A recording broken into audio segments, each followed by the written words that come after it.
Stuart, is there any better way to celebrate signing a new deal at the club than a last minute winner? Scott, it's the best feeling ever. I'm not going to lie. We grind it out all these weeks in a season, and we work so hard day to day to try and capture those moments. We do. I'm not one for over celebrating or getting too carried away. I've never have been, even as a player, a coach, manager. But you can see what it means to me and all the players and all the staff, and most importantly, all those supporters that sat there and backed us right for the first whistle today. I thought they were sensational, and it was a brilliant way for them to enjoy the rest of their weekend. You know, there's loads of bits that we look at in the game. We weren't as good this week as what we were last week. That's pretty safe to say.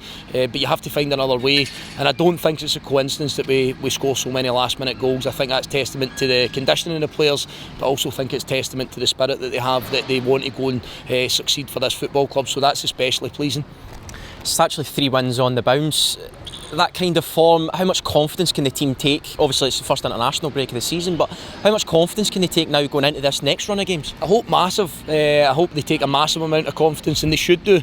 Never again about the players getting carried away or getting above their station. Understand where we are, what we need to do to succeed and be successful. But again, I need them to keep growing, because I've just said it there that I didn't think we were as good as last week. The outcome's the same, you still pick up the 3 points, but I think that we can definitely play better. I thought the first half today, Scotty, to be honest with you, we were just all too passive at times, even though we get the goal ahead, and we get a goal chalked off through Andy, and there's a long penalty check with VAR, which, you know, I think at the time Paul felt that was a contact. There's obviously something in it that in the VAR headquarters they were taking so much time to look at it. They obviously felt there was something there. 5 minutes, I think it was possibly thereabouts.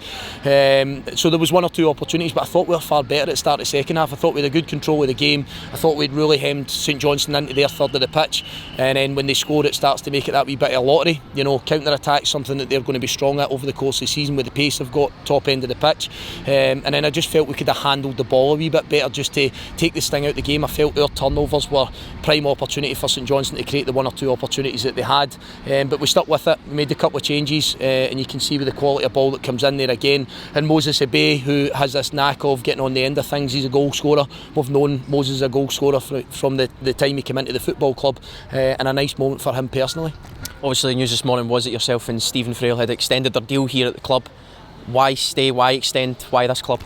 I'm such a big advocate of consistency and cohesion at football clubs. You know, everyone will know I spent such a long time at my previous club, and you know, enjoyed a lot of success there, and I want that for this football club as well, Scott. I really want the players to have a stability with the coaching staff and the manager. I want the players, the supporters, to have a consistency in what we do.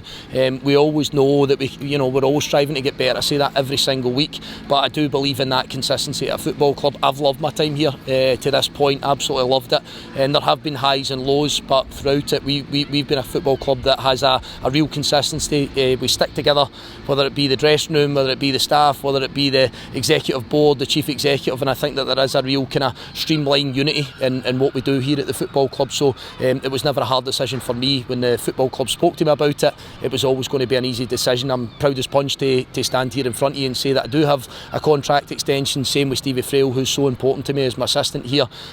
So what it does is, I think it just gives a consistent message to the players. We know where we stand, and we want to try and kick on this season. Congratulations, Stuart. Cheers, Scott.